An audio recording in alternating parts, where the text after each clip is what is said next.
c'est Amélie de la chaîne de parentalité Famille Épanouie. Alors sur Famille Épanouie, on parle principalement de conseils en parentalité, une parentalité bienveillante, consciente et positive.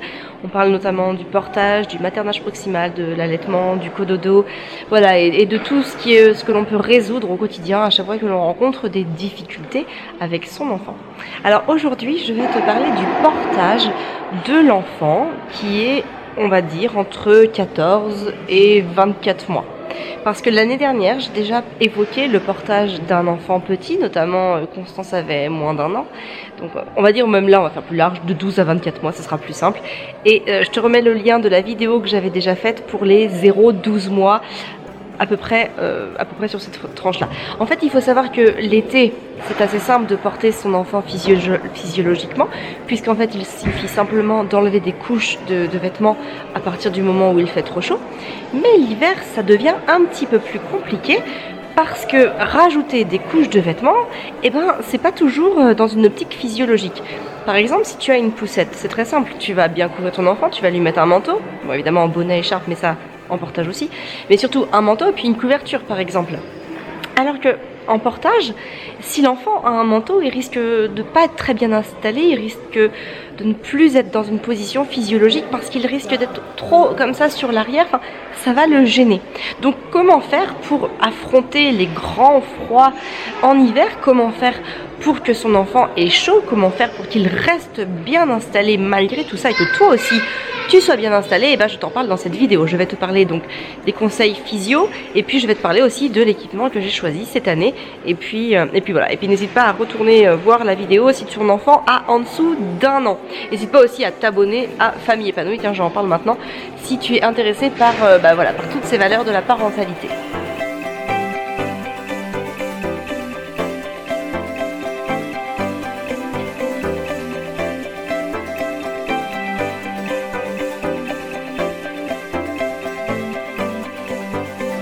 Alors chez nous, le portage représente le moyen de se promener avec nos enfants, que ce soit tout simplement en balade juste autour de chez nous, dans les parcs, comme ici, dans un musée. C'est vraiment le seul et unique moyen que l'on a pour soulager nos enfants lorsqu'ils ne veulent plus marcher ou lorsqu'ils ne peuvent pas marcher, s'ils ne le savent tout simplement pas encore le faire. Et c'est vrai que c'est quelque chose qui nous permet d'être libre d'aller où on veut, de ne pas être tributaire d'une poussette à déposer à certains endroits ou autres. Et puis aussi, c'est la meilleure solution pour nous, pour contenter tout le monde. Parce que moi, j'ai souvent aperçu que, par exemple, si on était quelque part et qu'il y avait une poussette qu'on nous proposait, alors par exemple pour Constance, bon, c'est bien, ça va nous soulager un peu, mais en fait, les 2 autres veulent aussi monter dans la poussette. Donc, c'est pas toujours pratique. Moi, je sais pas comment font les familles qui ont 3 enfants comme nous et qui veulent aller quelque part et que tout se passe bien avec juste une poussette pour un seul enfant. Alors après, peut-être que c'est une question d'habitude, c'est sûr aussi. Les nôtres n'étant pas habitués à la poussette, peut-être que le jour où il y en a une, ils veulent tous monter dedans. Mais en tout cas, voilà, nous c'est notre choix de vie. On essaye de faire au plus simple, on essaye de faire avec le moins d'équipement possible.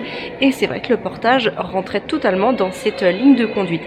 Il faut aussi savoir que le portage, c'est une des valeurs du maternage proximal parce qu'il y a un contact très étroit avec le porteur, entre le porteur et l'enfant.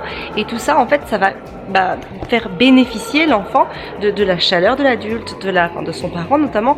Ça va aussi le mettre en confiance parce que par rapport à des environnements inconnus, l'enfant va pouvoir se sentir en sécurité lorsqu'il est porté, parce qu'il est en contact, notamment les petits sont souvent en contact directement visuel avec le parent, même dans le dos, au final ils restent, dès qu'ils veulent s'abriter, ils le peuvent. Donc voilà, il y a toute une configuration de confiance qui se met en place avec le portage physio. Alors, moi je rajoute physiologique parce que en fait, physiologique, ça veut tout simplement dire que l'enfant est dans une bonne position, qui est confortablement installé et surtout dans le respect de son corps, de sa morphologie. Il y a certains porte-bébés où les enfants vont être surtout soutenus par exemple par les parties génitales. Ça, c'est vraiment pas physiologique, tout simplement parce que l'enfant est mal installé.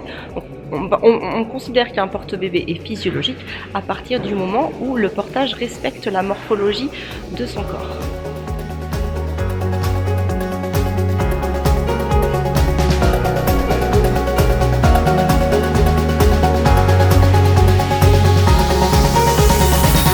Alors quand on arrive en hiver, c'est vrai qu'il faut faire un choix parce qu'il faut évidemment se couvrir son enfant et être à l'aise. Donc tout ça, c'est beaucoup de données à prendre en compte et il faut aussi trouver les solutions qui sont le plus adéquats à notre mode de fonctionnement. Donc par exemple, tu verras si tu cliques sur la vidéo de l'année dernière, j'avais un gilet de portage. Alors je l'avais pas acheté, en tout cas je l'avais pas acheté pour ça, puisqu'il s'agissait tout simplement d'une ancienne veste à Fabien que j'avais recyclée. Elle était très grande et elle permettait donc de m'envelopper moi et Constance. Aujourd'hui Constance a grandi, évidemment, elle a 1 an de plus que l'année dernière et donc je ne peux plus mettre cette veste de portage puisqu'elle est beaucoup trop grande et que voilà, j'ai pas envie d'être étriquée dedans, il faut qu'on soit à l'aise et donc il fallait trouver une autre solution en sachant que je ne mets absolument jamais de manteau à Constance à partir de maintenant parce qu'encore une fois, elle a grandi, elle a des manteaux qui sont plus grands, plus lourds et qui lui permettent aussi de se maintenir au chaud quand elle marche, donc quand elle est sans moi. Donc évidemment, il fallait trouver une autre solution parce que quelque chose qui est important à savoir, c'est que quand l'enfant est en contact avec son parent, avec l'adulte qui le porte, il bénéficie aussi de la chaleur parce que quelque part, on se maintient au chaud l'une et l'autre. Là, par exemple, elle n'est pas là. Je suis bien contente d'avoir la cape de portage, enfin la couverture de portage sur moi parce qu'au final, il fait pas si chaud alors que quand elle est sur moi, elle me tient chaud aussi. On est au début, là, on est en automne actuellement, donc il commence à faire froid, mais pas assez pour que moi je mette mon manteau. Donc voilà. Mais par contre, je couvre Constance parce qu'elle ne marche pas. Et donc forcément, elle a plus froid que moi. Et en tout cas, elle est censée avoir plus froid que moi.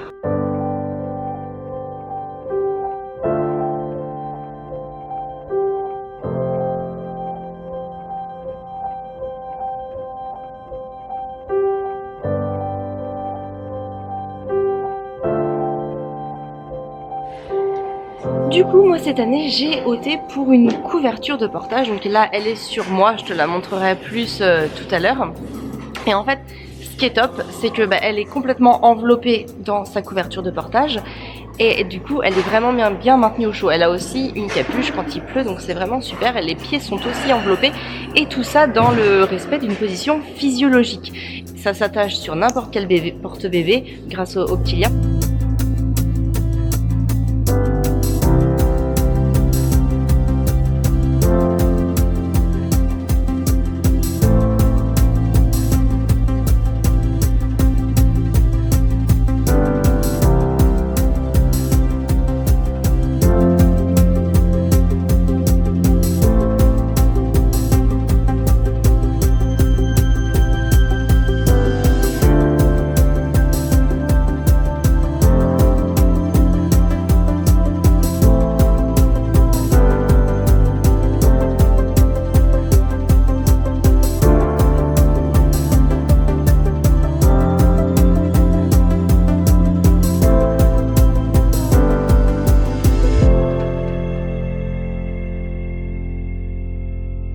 Et donc c'est vrai que c'est super parce que moi comme ça je peux garder mon manteau classique que j'avais avant.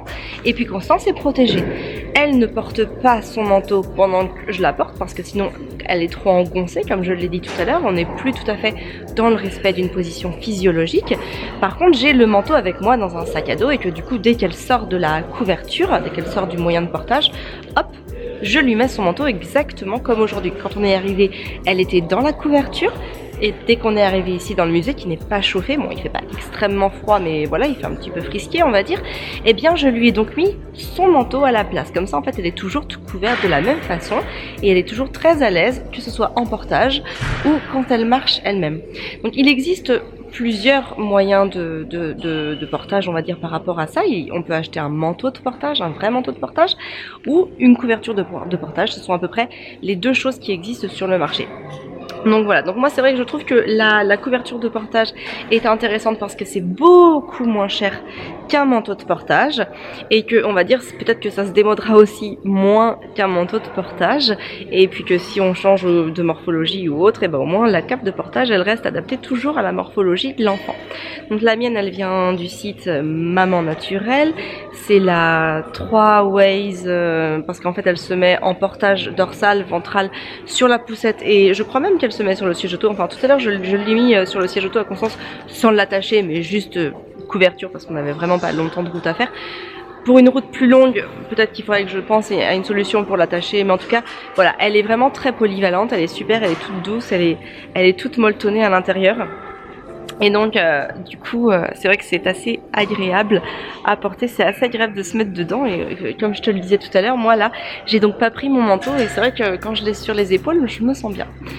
Voilà, donc en tout cas, il faut vraiment trouver les bonnes solutions. Je crois que c'est important quand on a envie de porter son enfant, d'être à l'aise, de rendre à l'aise son enfant, et donc de trouver le bon équipement. Alors parfois, tu as la possibilité de tester, parfois tu ne l'as pas, et donc dans ce cas-là, les vidéos où je te dis mon ressenti sont vraiment très bien. Moi, j'avoue que le manteau de portage, je ne suis pas contre.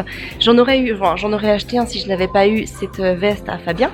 Le truc, c'est que à partir d'un enfant qui a plus d'1 an, je trouve que l'effet un peu tortue et voilà, quelque chose que je n'aime pas personnellement. Donc je préfère opter pour 2 moyens de chauffage différents. Donc moi mon manteau et elle sa couverture de portage. Je trouve ça beaucoup plus cool au niveau du look et c'est quelque chose voilà que je préfère. C'est très personnel mais ça n'engage que moi. Mais voilà, d'ailleurs si toi aussi tu peux me dire si tu as une préférence entre le manteau de portage ou la couverture de portage, suivant l'âge de tes enfants, hop, indique-le moi dans les commentaires, c'est toujours intéressant. Et puis tous ceux qui vont lire les commentaires pourront avoir ton avis et voilà, il n'y a pas que le mien qui compte, il y en a plein d'autres.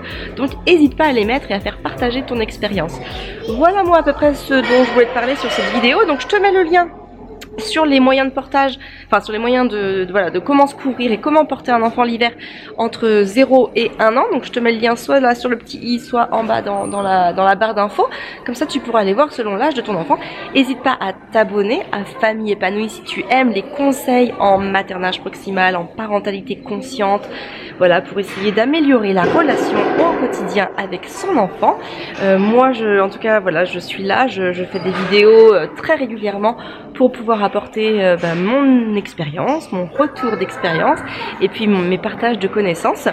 Et puis voilà, tu peux aussi partager la vidéo tout simplement, t'inscrire à la newsletter Famille Épanouie pour recevoir des informations précises et ciblées en fonction du stade de développement, de l'âge de tes enfants et de tes besoins personnels aussi. Pour tout ça, je te mets le lien encore une fois, tu cliques sur le lien, tu me rentres ton adresse mail, ton prénom et je t'enverrai une liste d'activités pour commencer entre nous. Voilà, une liste d'activités dédiées aux activités qui sont adaptées au stade de développement de ton enfant. Voilà, sur ce, je te souhaite une très très belle journée. Prends soin de toi et de tes enfants.